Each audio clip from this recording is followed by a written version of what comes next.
د امریکا غږ د آشنا تلویزیون د پښتو خبرونو مهم سرټکی.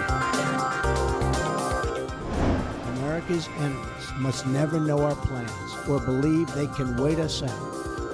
I will not say when we are going to attack. له افغانستان څخه ملاتړ او پر پاکستان د فشارونو خبر. د امریکا ولسمشر ډانلډ ټرمپ د افغانستان په اړه په خپل نوې تګلارې کې ټینګار کړی چې د افغانستان روانه جګړه به وګټي او دا هم ویلي چې پاکستان د امریکا په پیسو ترهګر پالي. امریکا به د افغانستان ولس سره تل پایه درېږي. د امریکا له نوې تګلارې څخه د افغان حکومت او ولس ملاتړ. ولسمشر غني وایي چې نوې تګلارې کې د امریکایانو د وتلو لپاره مهالویش نه دی ټاکل شوی. ګڼو افغانانو د پاکستان پر وړاندې د امریکا له قاطع دریځ نه ملاتړ کړی دی. په دې اړه د سیمې هیوادونه څه وایي؟ چین د ولسمشر ټرمپ د څرګندونو پر خلاف له ترهګرۍ سره په مبارزه کې د پاکستان سرښندنې ستایلې دي او هند د ټرمپ له څرګندونو نه ملاتړ ښودلی دی. دا او ډېر نور له موږ سره تعقیب کړئ.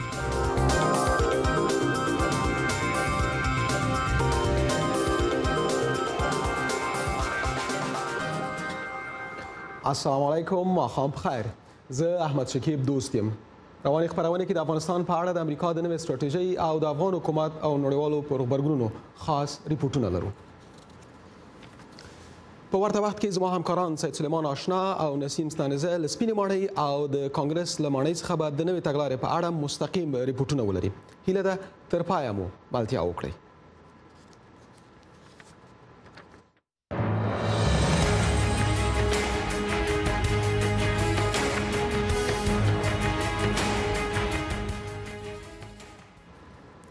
د امریکا ولسمشر ډانلډ ټرمپ له اوږدې مودې انتظار وروسته د افغانستان په اړه د سپینې ماڼۍ نوې تګلاره اعلان کړه. ولسمشر ټرمپ د ملت جوړول د امریکا کار ونه باله، خو ټینګار یې وکړ چې د افغانستان روانه جګړه به وګټي. همدارنګه ټرمپ له افغانستان څخه د خپلو پوځیانو د ویستلو لپاره مهالویش نه دی ټاکلی، خو ژمنه یې کړې چې پوځیان به یې د طالبانو په شمول پر ترهګرو برید وکړي. ښاغلي ټرمپ د پاکستان لخوا ترهګرو ته د امن او پناه ځایونو برابرولو ته هم اشاره وکړه او خبرداری ورکړ چې پر اسلام آباد به خپلې مرستې باندې کړي. د ولسمشر ټرمپ د وینا نور غټ ټکي به له خپل همکار سید سلیمان آشنا نه واورو چې همدا اوس د سپینې ماڼۍ له مخې نه پروګرام سره وصل دی. آشنا صاحب، تاسې د ټرمپ وینا اورېدلې، د هغه د خبرو مهم ټکي څه دي؟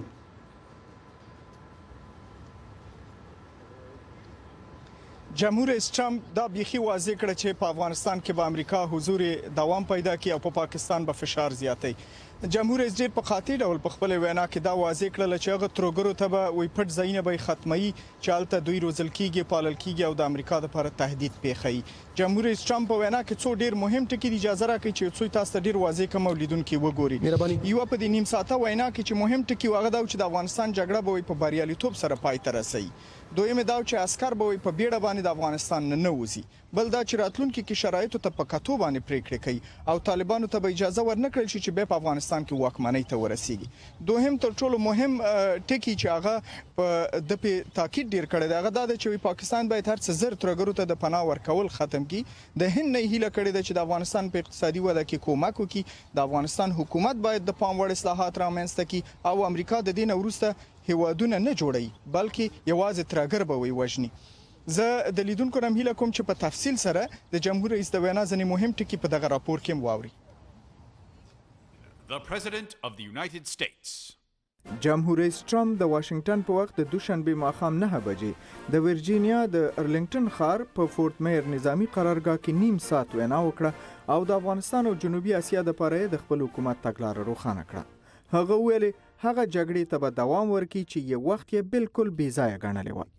جمهور رئیس ټرمپ ویل اصلي هدف یې دا دی چې د ترهګرو د جلب و جذب هغه پټ ځایونه ختم کړي چې امریکا ته تهدید پیښوي او دا خبره یقیني کړي چې اتومي وسلې د ترهګرو لاس ته نه ورځي. We will not talk about numbers of troops. مونږ د عسکرو د شمیر یا راتلونکو نظامی پلانونو په اړه خبرې ونه کړو. له دې وروسته به د بې مورده وخت تعینولو پر ځای په سیمه کې وضعیت ته په کتو یوه ستراتیژي مخکې وړو. د امریکا دښمنان باید هیڅکله زموږ په پلانونو پوه نه شي یا داسې تصور ونه کړي چې زموږ د وتلو لپاره منتظر اوسي. زه به دا هیڅکله ونه وایم چې کله برید کوم، خو مونږ به خامخا برید کوو. ښاغلي ټرمپ په ډیرو څرګندو ټکو پاکستان ته هم اخطار ورکو. We have been paying Pakistan. مونږ پاکستان ته په میلیارډونو ډالر ورکول، په عین وخت کې هغوی هماغه ترهګرو ته پناه ورکوي چې له مونږ سره جنګيږي. ډالر باید بدل شي او ډیر ژر باید بدل شي. And that will change immediately. جمهور رئیس ټرمپ وايي پاکستان کولی شي هغو ترهګرو ته په پناه ځایونو نه ورکولو د افغانستان سره کومک وکړي چې امریکایي او افغان ځواکونه یې په وړاندې جنګيږي. داسې اندېښنې شته چې که په پاکستان باندې په دې خاطر فشار زیاتیږي چې د خپلو ګټو دپاره یې د ډېرې مودې راهیسې ترهګرو ډلو ته پناه ورکړي او د سرحد په اوږدو کې بریدونه کوي، کیدای شي بد عکس العمل وښیي. زما په نظر که په پاکستان فشار زیات کړي، دا به د دې سبب شي چې پاکستان خپل نقش 2 برابره کړي او د همدغو ترهګرو سره نور هم ارتباط ټینګ کړي. دا یو لوی جنجال دی. د افغانستان جګړه چې د ملي وحدت تقسیم شوی حکومت او سیستماتیک اداري فساد پکې دی، د دې سبب شوی چې په امریکا باندې د القاعده شبکې د بریدونو وروسته 14 کاله دوام وکړي. د خپلو تاثیراتو د څرګندونو ترڅنګ جمهور رئیس ټرمپ ویل د افغانستان لپاره د امریکا ژمنې بې پایه نه دي او امریکا سپین چک نه ورکوي. هغه ویل د امریکا ولس غواړي چې ریښتینی اصلاحات او نتایج باید وګوري.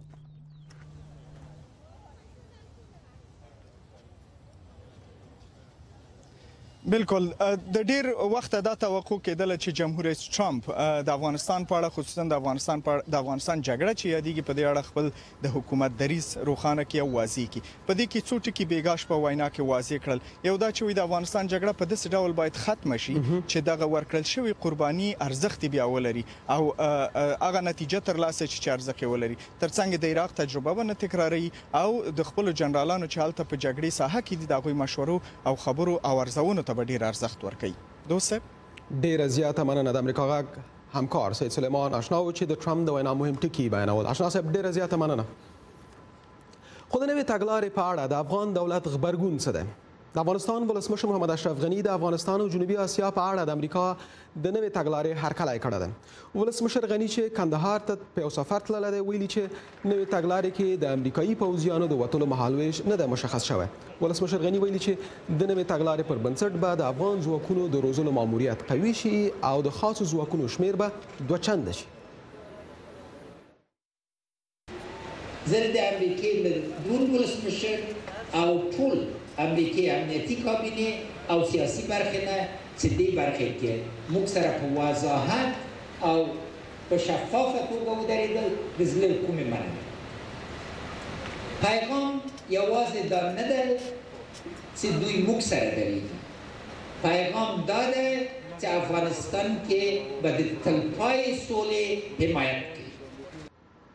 ولسمشر غني تمه ښودلې چې د نوې تګلارې په اساس د افغانستان هوایي ځواکونه به په پرمختللو تجهیزاتو سمبال شي. بله برخه یې واضح ده. لومړی وار ده په 15 کالو کې، خاصتا دې 40 کالو کې چې موږ ګاونډي ته یو واضح پیغام ورکړل شوی چې نور چاته پناه نشي ورکولی. مګر موږ دې ګاونډي ته واضح پیغام لرو، موږ درسره تلپایه سوله کوو. یو آباد آرام افغانستان هیچ چا ته خطر نه ده، مخصوصا د پاکستان ولس. ولسمشر ټرمپ د خپل نوې تګلارې د اعلان پر مهال له ترهګرۍ سره په مبارزې کې د افغان ولس او امنیتي ځواکونو سرښندنې ستایلې دي او له افغان پوځیانو څخه یې ملاتړ ښودلی دی. اوس هم بیرته ګرځو د امریکا د نوې تګلارې په اړه. په امریکا کې د افغانستان د سفیر حمدالله محب نظر اخلو. ښاغلی محب همدا اوس له کابل نه د سکایپ له لارې پروګرام سره وصل دی. محب صاحب سلام، ډیره زیاته مننه له وخت نه مو چې پروګرام ته حاضر شوئ. تاسې له لومړنیو افغان چارواکو څخه وایي چې د سټراټیژۍ په اړه مو غبرګون وښود. نوې سټراټیژي به افغانستان ته په لنډ او اوږد مهال کې څه ګټې ورسوي؟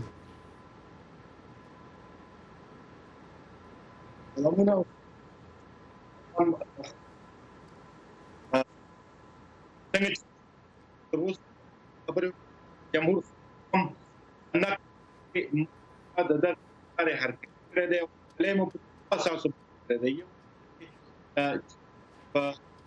سفیر صاحب، زه فکر کوم چې موږ د ځینې تخنیکي ستونزو له کبله ستاسو غږ نشو اورېدلی. هیله کوو چې په راتلونکو څو دقیقو کې بیرته له تاسو سره خبرې وکړو. ډېره زیاته مننه، له وخت نه مو بیرته ګرځو تاسو ته. او اوس هم ځو یو بل خبر ته. د ملي یووالي د حکومت اجرایي ریاست وایي چې د افغانستان او جنوبي اسیا په اړه د امریکا د نوې تګلارې اعلان د افغانستان او امریکا د ګډ کار پایله ده. اجرایي رئیس ډاکټر عبدالله د ولسمشر ټرمپ تر وینا څو ساعته وروسته نوې تګلاره جامع وبلله. په کابل کې د امریکا غږ خبريال رحیم ګل ساروان په خپل راپور کې د افغانستان د ملي شورا له غړو او د چارو له څېړونکو سره د امریکا پر نوې تګلارې خبرې کړې دي او دا ریپورټ پرې برابر کړی دی. د امریکا د ولسمشر ډونالد ټرمپ د ستراتیژۍ له اعلان څو ساعته وروسته د افغانستان د ملي یووالي د حکومت مشرانو غبرګون د هرکلي و. دغه مشرانو د امریکا د ولسمشر ټرمپ مننه کړې او دا ستراتیژي جامع او ایراني په موقع بولي. اجرایي رئیس ډاکټر عبدالله وویل چې دا پالیسي د زیاتو بحثونو نتیجه ده. هغه وویل په پالیسۍ کې مهم ټکي ځای په ځای شوي دي. د امریکایي عسکرو د شتون د مهلت نه ټاکل د اجرایي رئیس په خبره مهم ټکی دی او په باور د وسلوال مخالفینو او طالبانو ته ښکاره کوي چې امریکا د اوږدې مودې لپاره افغانستان ته ژمنه ده. اجرایي رئیس وویل له دغه ستراتیژۍ وړاندې د امریکا مرستیال ولسمشر مایک پینس افغان مشرانو ته د پالیسۍ ټول ټکي واضح کړي وو. اجرایي رئیس دا ستراتیژي سیمې ته مهمه بولي او وایي چې د ترهګرۍ مشکل سم پکې تشخیص شوی او د پټنځایونو په اړه هم واضح ستراتیژي ده. یو مهمه خصوصیت د دغه پالیسي وضاحت وو او قاطعیت وو د پالیسي د بیلابیل اړخې. یو مستقیمه اشاره هم پټنځایونو ته شوې وو او ضرورت د دې چې باید چې دغه پټنځایونو ته اجازه هیڅوک اجازه ورنکړي. دا مسله ډېر واضح وو او په دې باندې تفصیل یو لکس تفصیل هم درلود اخوا او دی خوای که وشي سکیږي که ونشي سکیږي. خو دا د هغوی پیغام ده او ډېر واضح ده او په دغه وضاحت فکر کوم چې دغسې پیغام دغه منطقې ته وړاندې شوي نه و. د امریکا ولسمشر دغه ستراتیژۍ د اعلان په مهال ویل چې افغان حکومت هم مسؤلیتونه لري او ترڅنګ د سپین چک یادونه هم کړې ده. د ولسمشر ماڼۍ وایي چې نور د نړیوالو بادي پیسو وخت تللی دی. ما هم انتظار چک سفید از دنیا نداریم. موږ هم له دنیا د سپین چک تمه نه لرو خو له نړۍ مننه کوو چې له افغانستان سره مرستې کوي. اساسي ټکی دا دی چې د ملي یووالي حکومت اصلاحاتو او فساد سره مبارزې ته ژمن دی. د پارلمان ځینې غړي دا ستراتیژي بې ساري بولي خو ځینې بیا وایي په ستراتیژۍ کې ځینې ځایونه شته چې ګونګ دي. ټرمپ پالیسي کې بعضې خبرې ګونګې پاتې سوي د هغې معنا دا ده چې موږ ملي شورا د موږ حکومت او د موږ امنیتي ځواکونو یا امنیتي سکتور بعضې غوښتنې درلودلې مشورې ورکړي دي دوی هم په دې باندې کار کوي. نو اوس ماشاءالله د موږ امنیتي سکتور له ډېر حده پورې کامیابیانې لاسته راوړي دي او که چیرې په داسې حالاتو کې کومکونه کم سي یا دوی یوازې پرېږدي بیرته هغه تقریبا 15 کاله مخکې تکرار کیږي. نو دا دوی اوس درک کړې ده. د طالبانو د مسایلو زیرونکی وحید مجده بیا وایي چې دا ستراتیژي به لا طالبان جګړې ته وبولي. هغه کسان چې د طالبانو په منځ کې پخوا هم دا خبره کوله چې سیاسي لار د حل لاره نه ده او امریکا دا خبره نه مني هغوی تقویت کیږي او هغه کسان چې د سیاسي حل طرفداران هغوی زه فکر کوم چې ضعیف کیږي. البته په دې کې یو مسله هم اشاره وشوه په دې کې چې باید طالبان خپل وسله په ځمکه کېږدي. معنی دا دی چې نور یا جګړه وي او یا تسلیمېدل وي بل لاره طالبان نه لري. نو په همدغه دلیل زه فکر کوم چې دا جګړه نور هم سختېږي. د امریکا ولسمشر ډونالد ټرمپ له اوږده انتظار وروسته بالاخره د افغانستان په وخت نن سهار وختي افغانستان او سیمې ته خپله ستراتیژي اعلان کړه. ویې ویل چې له غور وروسته یې دا پالیسي جوړه کړې ده. رحیم ګل ساروان، اشنا تلویزیون، کابل.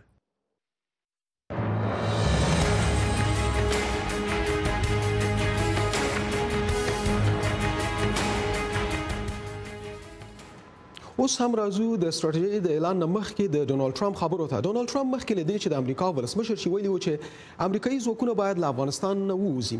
خو اوس د ولسمشر په توګه ښاغلي ټرمپ په خپل پخواني دریځ کې ډېر بدلون راوستی ده. د ټرمپ په دریځ کې دا بدلون څنګه او ولې راغی؟ د خپل همکار اکمل داوی نه اورو. داوی صاحب مهرباني. شکیب جانه پرونی وینا په اصل کې د ولسمشر ټرمپ د فطري شعور او د حقایقو ترمنځ یو انتخاب وو. د خپل د خبره پرون شپه وکړله او بل اخر یې پریکړه وکړه چې د خپل فطري شعور په خلاف به پریکړه کوي. لکه په دغه ویډیو کې چې تاسو وینئ ولسمشر ټرمپ د مخکې چې ولسمشر سي په 2014 کال کې په وار ویلي و چې امریکایي ځواکونه باید له افغانستان څخه ووځي، په چټکۍ ووځي. افغانستان داسې هېواد نه دی چې امریکا باید پشکې پاتې سي. لیکن وروسته داسې ولسمشر سو په فکر کې بدلون رالی. پوځي چارواکو مشورې ورکړلې چې افغانستان کې پاتې کېدل ولې اړتیا لري. پرون شپه د امریکایانو ته ویل چې شاوخوا 18 کاله کېږي چې امریکایانو په افغانستان کې هم مالي پانګونه کړې ده، هم یې هلته وینې توی سوي دي، او که دوی په چټکۍ له افغانستان سره راووځي د عراق ناکامه تجربه به تکرار سي، یعنې طالبان به واکمن سي او امریکا چې کومې پانګونې کړې ده هغه ته به سپکاوی وسي. نو د دغه اصل په پام کې لرلو سره ده ویل چې د خپل فطري شعور خلاف یې پرېکړه کړې ده چې په افغانستان کې به پوځیان ساتي، لیکن پرېکړه به یې پر دې اصل باندې وسي چې بالاخره به په افغانستان کې یو سیاسي جوړجاړی کېږي او پوځ په یوازې توګه نسي کولی چې هر څه وګټي. نو دا یو ستر تحول دی چې د یو سیاستمدار په توګه ښاغلي ټرمپ لکه نور امریکایانو دا خبره کوله چې افغانستان مهمه نه دی، دا جګړه باید بالاخره پای ته ورسېږي، لیکن کله چې سپینې ماڼۍ ته ورغلی حقایق بل ډول درته وړاندې سول. ډېره زیاته مننه. که د ټرمپ دغه څرګندونو پخوانیو څرګندونو ته وګورو، یوه پوښتنه پیدا کېږي چې څنګه د هغه د ملي امنیت سلاکارانو په مجموع کې هغه کسانو چې په افغانستان کې د کار تجربه لري څنګه وتوانید چې ولسمشر ټرمپ ته قناعت ورکړي چې افغانستان ډېر مهم دی ورته؟ ولسمشر ټرمپ له ټولو غاړو څخه واورېدل. ځینې مشاورین لکه سټیف بانن همیشه دا مشوره ورکوله چې له افغانستان څخه باید ووځي، لیکن د ملي دفاع وزیر او بالاخره د امریکا پوځیان چې په افغانستان کې د هغې مشر قومندان دا مشوره ورکړله چې افغانستان مهمه دی، د دې څه وتل به د عراق تجربه تکرار کړي. دغه په عمومي ډول باندې امریکایي سیاستوال په یو ډول ویرې کې دي، مخصوصا جمهوري غوښتونکي چې له عراق څخه وتل یوه ستره تېروتنه وه، نو دوی نه غواړي چې بیا یو بله تېروتنه په افغانستان کې د عراق په څېر تکرار کړي. شاید دغه لامل و چې ولسمشر پرېکړه وکړه چې په افغانستان کې به پاتې کیږي. ډیره زیاته مننه د امریکا غږ خبريال او زموږ همکار، ډیره زیاته مننه ستاسو له توضیحات څخه. خیر اوسئ. په نړیوالو عکس العملونو کې د افغانستان د تګلارې په اړه د امریکا د ولسمشر پر وینا ګڼو امریکایي سیاستوالو او بهرنیو هیوادونو بیلابیل غبرګونونه ښودلي دي. مخکښو امریکایي سناتورانو جان مکین او لینزي ګرام د ټرمپ د نوې تګلارې هرکلی کړی ده. د ناتو عمومي منشي یانس سټولټنبرګ ویلي چې افغانستان به بیا د ترهګرو پر امن پناه ځای بدل نشي. په سیمه کې چین د ولسمشر ټرمپ د څرګندونو پر خلاف له ترهګرۍ سره په مبارزې کې د پاکستان سرښندنې ستایلې دي. پاکستان او هند کې هم سیاستوالو او مبصرینو د نوې تګلارې په اړه بیلابیل غبرګونونه ښودلي دي چې تفصیل به له خپل همکار نسیم ستانزي نه واخلم چې همدا اوس د کانګرس ماڼۍ له مخې نه پروګرام سره وصل ده. ستانزي صاحب مهرباني. مننه شکیب صاحب، تاسو او درنو اوریدونکو ته سلامونه. یو شمېر امریکایي سناتورانو چې زیاتره د جمهوریت خوا ګوندي مختلف نظریات څرګند کړي دي چې د افغانستان ته نور عسکر ولېږل شي که نه. له هغې جملې نه سناتور ران پال پرون یوه اعلامیه خپره کړې ده او په هغه اعلامیه کې د نوو عسکرو د لېږلو سره مخالفت څرګند کړی دی.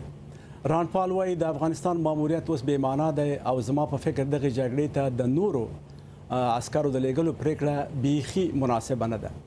خو جمهوري غوښتونکی جان مکین وایي چې زه جمهور رئیس ټرمپ ستایم چې د افغانستان د استراتیژۍ په هکله یو سم قدم پورته کړ.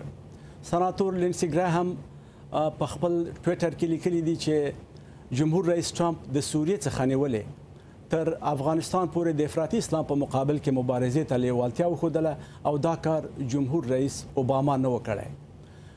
شکیب صاحب، یو شمېر نور عکس العملونه د پاکستان، د چین او د استرالیا او د ناټو هغه په راپورټ کې ځای شوي دي.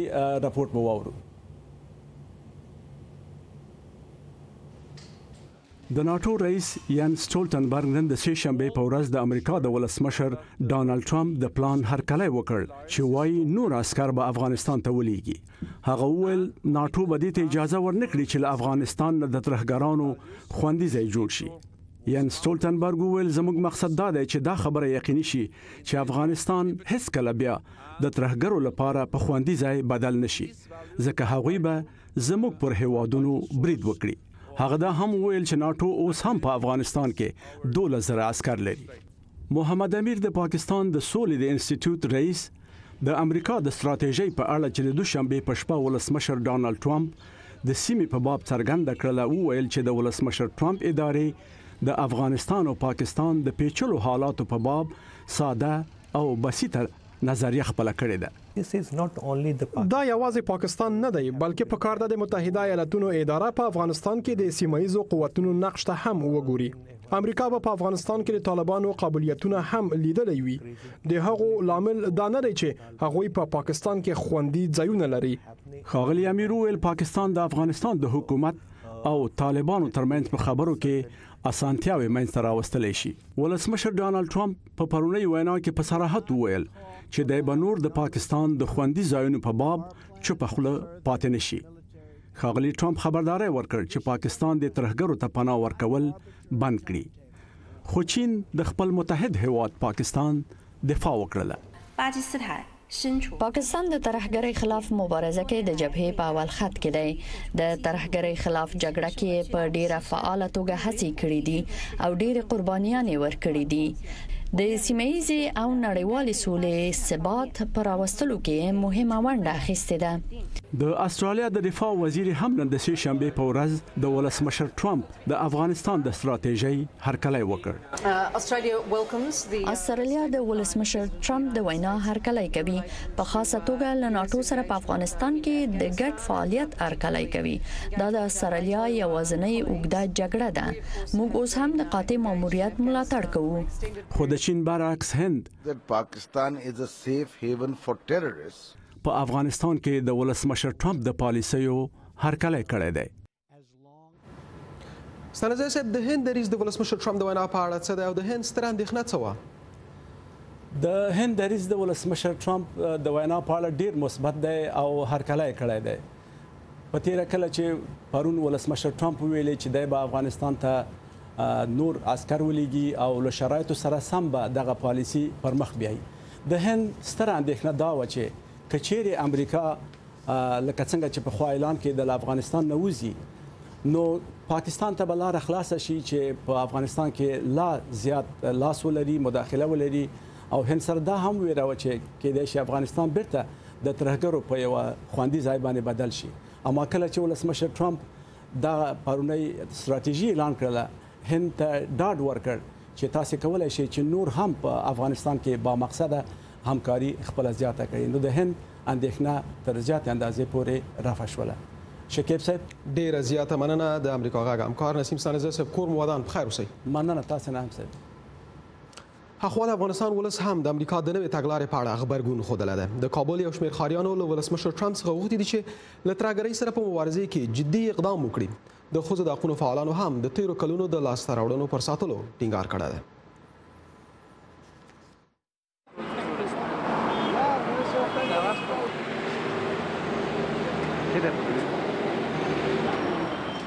او پر دې ستراتیژۍ موږ خوشاله یاستو ترڅو موږ د امنیتي او دفاعي ځواکونو سره مرسته وکړي ترڅو د ترهګرۍ مخه ونیسي.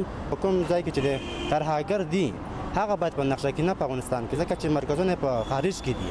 ځکه هغه کسان چې په خارج کې د تربیه کیږي او بیا افغانستان ته راستول کیږي. ځکه چې موږ وینو چې افغانانو په تیر 14 کلونو کې همدا ویلي چې موږ سوله غواړو، موږ امن غواړو، خو بیا هم د دې دغه هیلې نه دي پوره شوې او دا امریکا په ډېر اسانۍ سره کولی شي که چیرې رښتینې مبارزه دې وکړي د ترهګرۍ په وړاندې دوی کولی شي چې په ډېر کم وخت کې مثبت تغیرات په هیواد کې راشي او سوله او امن په هیواد کې تامین شي. که چیرې دې تللی وای نو د څومره چې لاسته راوړنې وي دا به ټولې پایمال شوې وای او یعنې که د افغانستان دومره ښځو چې دومره لاسته راوړنې راوړي دي دا به ټولې ختمې شوې وای. دا به بېرته به ښځې به کورونو کې ناستې وای، مکتب به پرې بند شوی وای، تعلیم، صحت، حقوق دغه ټولې لاسته راوړنې به د لاس ورکړې وای.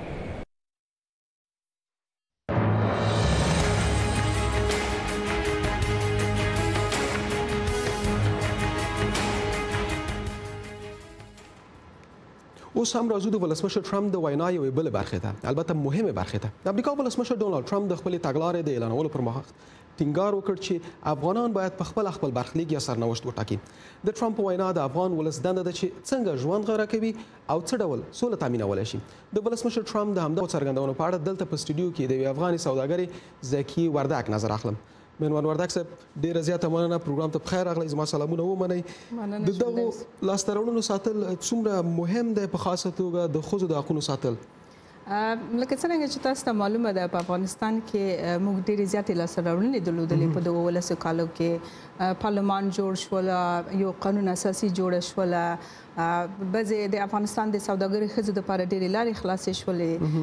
د دغو تر څنګ سره موږ ډېرې زیاتې سوشل اکټیویسټانې لرو چې د افغانستان د بعضې د ښځو بعضې حقوقو دپاره د مبارزه کوي، کار کوي. نو د دې ساتنه د لاسته راوړلو ساتنه موږ ته ډیره زیاته مهمه ده. په دغه تاسو ته په دوه باندې پیږي په افغانستان کې موږ فعلا د ښځو لپاره زیات کار شوی دی. موږ په پارلمان کې ډېری ښځې لرو، موږ وزیران لرو، موږ معینان لرو، موږ سوداګر لرو.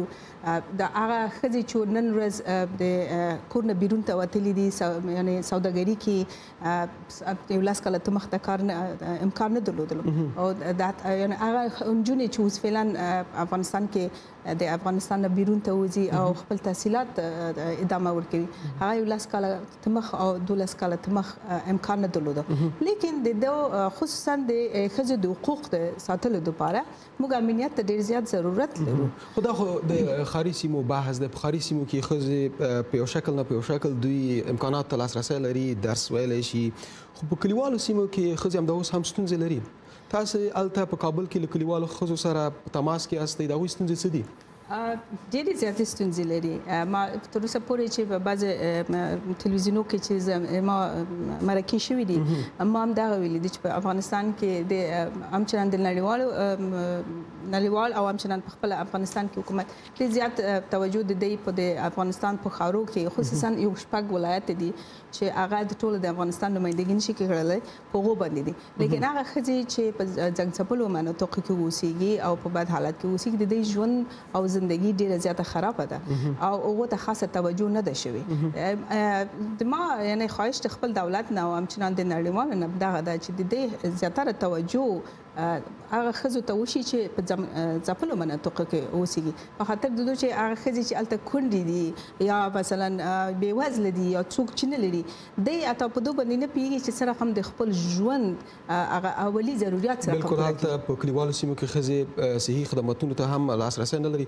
په مجموع کې تېره شپه تاسې به ممکن د جمهور رئیس ډانالډ ټرمپ خبرې اورېدلې وي، مشخصا هغه د ښځو د حقونو او د هغو لاسته راوړنو په اړه چې په افغانستان کې ترلاسه شوي دي خاصه خبره ونه کړه. ستاسو په نظر ولې دغو مسایلو ته اشاره ونه کړه په خبرو کې؟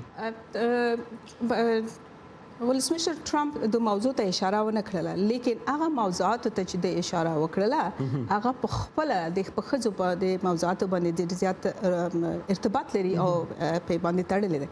اول د افغانستان امنیت ته موږ راشو کنه، د افغانستان امنیت ته موږ راشو، د افغانستان امنیت دومره خراب دی چې هغه په خپل د ښځو د ژوند په کړلو کې او د سولې په راوستلو کې ډېر زیات رول لري.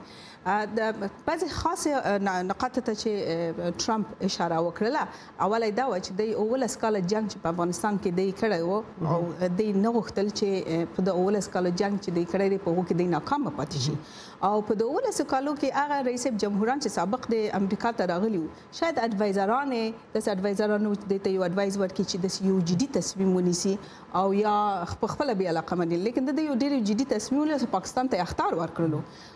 بالکل دا د امنیت په مسلې کې د ښځو د حقونو ساتل هم ډېر مهم دي، خو خبره دا ده چې په د سولې په مذاکراتو کې د ښځو پر ونډې هم ډېر ټینګار کیږي.